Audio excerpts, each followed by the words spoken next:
ये जो शहर आप देख रहे हैं इसको चूड़ियों का शहर कहा जाता है। ये फिरोजाबाद। और जब मैं यहाँ आती हूँ तो मुझे एक लड़का मिलता है जिसका I नाम want to मुकेश be है। a car उसके mechanic. परिवार के लोग I will चूड़ियाँ drive a बनाते हैं, car. लेकिन वो कहता है कि मैं कार मैकेनिक बनूंगा, मैं कार चलाना सीखूंगा। उसकी ये जो बातें हैं उसके सपने हैं इस शहर की सिचुएशन के हिसाब से एक मृग मरीचिका की तरह लगते हैं। ऐसा लगता है कि उसके ये सपने कभी पूरे नहीं होंगे। ये जो शहर है फिरोजाबाद, यहाँ पर लगभग हर दूसरा परिवार चूड़ियाँ बनाता है। यहाँ लगभग 20,000 बच्चे गर्म भट्टी के पास काम करते हैं। ये कानूनन सही नहीं है। मुकेश मुझे अपने घर ले जाता है क्योंकि वह बन रहा है और यह बात वह गर्व करने है से बताता है। मैं मुकेश के साथ उसके घर जाती हूँ। हम गंदी कचरे से भरी सकरी गलियों से जाते जहाँ जानवर व मनुष्य साथ रहते हैं। उनके घरों की दीवारें टूटी हुई थी और गेट लड़खड़ा रहे थे। ऐसे ही एक मकान के दरवाजे को मुकेश पांव से खुलता है। हम अंदर जाते हैं और देखते हैं कि मुकेश की भाभी, जो उम्र में मुकेश से कुछ ही बड़ी होगी, पलक बना रही है और अब वो परिवार के रीति रिवाज को सीख गई है। जैसे ही मुकेश के पिता अंदर आते हैं वो अपने चेहरे को ढक लेती है। वह अपने परिवार के 3 लोगों की जिम्मेदारी उठाती है, मुकेश, उसका बड़ा भाई और उन दोनों के पिता। मुकेश के पिता पहले एक टेलर और अब एक चूड़ी बनाने वाले के रूप में कठिन परिश्रम करते रहे हैं और वह बताते हैं कि वह सिर्फ इतना कर पाए हैं कि उन्होंने अपने बच्चों को चूड़ी बनाना सिखाया है और उन्हें पढ़ा लिखा नहीं पाए हैं, बस ये एक घर बना पाए हैं। मुकेश की दादी कहती हैं, ये उसका भाग्य है। भगवान के दिए हुए कार्य को कौन बदल सकता है। उनका मतलब चूड़ी बनाने वालों की जाति से था कि जब वह जाति में पैदा हुई है तो वही काम करेगी, जबकि वो देख चुकी है अपने पति को कांच की चूड़ियों की पॉलिश करते समय उसकी धूल से अंधा होते हुए, लेकिन वह और कुछ जानती ही नहीं है। उन्होंने चारों तरफ चूड़ियां ही देखी हैं, अपने घर में और अपने आसपास के घरों में, आंगन में, अपने घर में, और रंग बिरंगी चूड़ियों के ढेर, गली में, हाथ ठेले पर चूड़ियों के ढेर। जैसे ही शाम होती है तो फिरोजाबाद में सभी बच्चे अपने माता पिता के साथ तेल का दिया जलाकर दरवाजों पर बैठ जाते हैं और चूड़ियों में टांका लगाते हैं।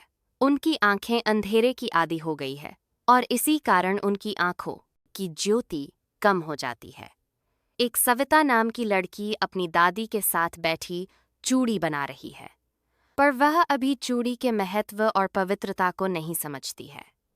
एक दिन जब उसकी शादी हो जाएगी, उसके सर को लाल रंग के घूंघट से ढक दिया जाएगा और उसके हाथों को महावर से रंग दिया जाएगा, तब वह इन चूड़ियों के महत्व को समझेगी। उसकी दादी ऐसे ही बहुत साल पहले दुल्हन बनी थी और आज भी उसके हाथों में चूड़ियां हैं, परंतु उसकी आंखों में ज्योति नहीं है। चूड़ियां भारतीय महिलाओं के लिए सुहाग का प्रतीक है। सविता की दादी कहती हैं कि उन्होंने अपने जीवन में एक बार भी भरपेट खाना नहीं खाया।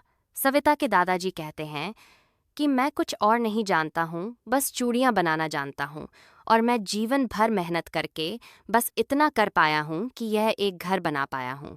इसके बाद मैं कुछ युवा लड़कों के समूह से मिलती हूँ और उनसे कहती हूँ कि तुम लोग आपस में सहकारी समिति क्यों नहीं बना लेते और दलालों के चंगुल से मुक्त क्यों नहीं हो जाते। तो वह हमें बताते हैं कि यदि हम ऐसा करेंगे तो हमें जेल में डाल दिया जाएगा, जैसे हम लोगों ने कुछ गैर कानूनी किया हो।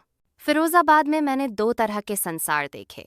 एक उन लोगों का संसार जो चूड़ी बनाते हैं, उनके पास खाने को नहीं है, रहने को घर नहीं है, अच्छे कपड़े नहीं है और दिन भर मेहनत करते हैं, एवं उनके बच्चे, स्त्रियां, सब लोग मेहनत करते हैं। उन सब लोगों के कठिन परिश्रम के बाद भी वे अपना रहना और खाना नहीं जुटा पाते। पढ़ाई के बारे में तो सोचते ही नहीं है, ना उन लोगों की एजुकेशन बहुत अच्छी हो पाती है। दूसरी तरफ एक वो संसार है जिन लोगों ने उन्हें इस तरह की स्थिति में रहने के लिए मजबूर किया है। इनमें साहूकार, दलाल और कानून के रखवाले, पुलिस वाले, ये सब आते हैं। इन सब लोगों ने मिलकर एक दूगा शित चक्र बना रखा है, जिसमें इन चूड़ी बनाने वालों के पूर्वजों को फंसाया गया था और अब ये बच्चे भी इसी जाल में फंसते जा रहे हैं। वो कहते हैं कि अगर हम चूड़ी बनाने के अलावा कुछ और करेंगे तो इसका मतलब है साहस करना और ये अच्छी ओर नहीं ले जाएगा। लेकिन मुकेश अभी इस बात को जानता नहीं है और वो कहता है कि मैं कर चलाऊंगा। जब मैंने उससे पूछा कि क्या तुम एरोप्लेन उड़ाने के बारे में भी सोचते हो, तो वो दूसरी ओर देखता है और कोई जवाब नहीं देता, क्योंकि फिरोजाबाद के ऊपर से एरोप्लेन उड़ते ही नहीं है या उड़ाते हैं तो वह दिखाई नहीं देते।